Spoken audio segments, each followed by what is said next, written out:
Got here and you're already off the track. What actually happened out there today?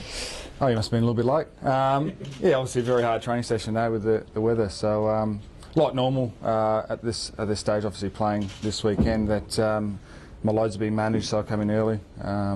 Make sure I get my hair done for this. So once spotted you limping, not the case? Limping? No, just you got to be very careful walking around here with the little potholes and whether I don't want to do another injury that would prevent me from playing on the weekend. It's been a long 6 or 8 months. I mean, you're a bubbly type of guy and you just kind of disappeared from the public stage. 6 or 8 months, I'd go probably a little bit longer than that.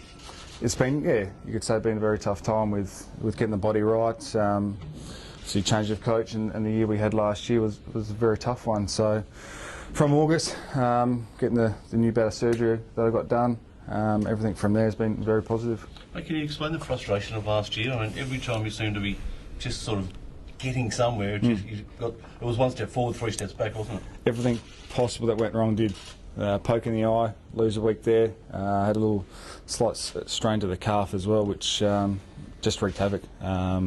Started from the off season of having 3 surgeries and developing OP in pre-season. Just wasn't ideal, and these days, if you're a little bit behind, you're chasing backside for the rest of the year and pre-season. So there's always an uphill battle last year, and just couldn't get up there. Talk about frustrations. The day at Geelong, you know, when your body obviously wasn't right. You kicked 3 in the last quarter, but it was in many ways just a personal disaster in some ways that game. Yeah, that was a hard thing. I couldn't touch my toes, couldn't bend over, couldn't run.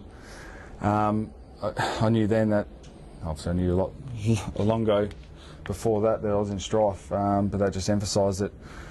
I guess it's hard. You don't want to express your feelings out and show that, and I guess it can be perceived that I was disinterested. I didn't want to be out there, but that was far from it. It was just a frustration building up inside that I didn't want to express that out there, because I obviously can have a little bit of a temper every now and then. That I just wanted to hold that in, and probably didn't come across too well. At any point, did you game time do you expect to get on Sunday? The plan is hopefully a half. We'll go into half time and see how the body's tracking, but mostly likely the first half. Yeah. There seemed to be an opinion last year in footy circles that you struggled to play with injury. Do you think that's fair? And is it something that you can actually get better at? Up to last year, I don't think I missed a game through injury. I've had hip surgeries in off seasons. I've had hand surgery. I've had foot surgery as well. So playing with injuries, painkillers, injections, I've had no problem with before. Last year, just the combination of everything, having no pre-season and chasing backside from day dot, that was the issue. 2012, mate. Are you like a kid with a brand new toy? How excited are you? Very much. Well, you could say I've had 12 months off of footy, so I'm reasonably fresh. I've dropped a few kilos. I've probably needed to help the knee out a little bit. So I'm very excited. I've got to learn how to play footy again. And we'll see you in a new role. Will we more up forward than back? No. The plan is I've had some good years in the back line, so I'll most likely be staying there.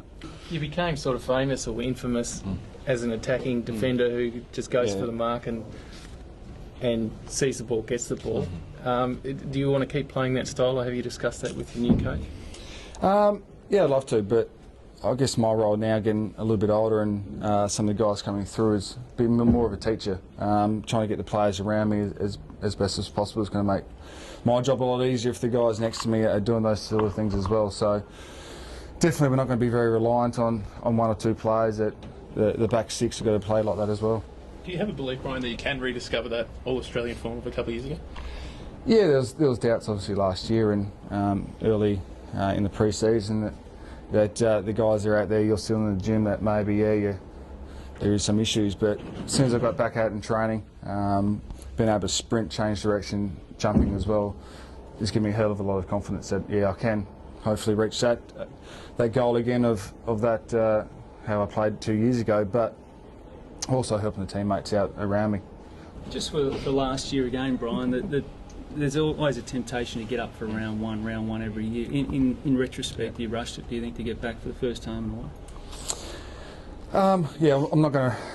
I didn't rush last year. I've had no real setbacks this pre-season. It's a matter of game time. I was going to say ground time.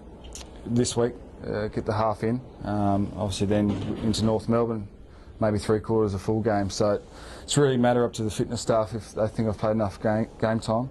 For me personally, I want to play as much as I can because being not at the highest level for so long, you need to get that touch back and the feel back of AFL football. So if I do have to play a couple of weeks down at Williamstown to get a little bit more match fitness, so be it. So there is no set plan of, I'll be playing round one definitely this year, so it's just playing it by ear.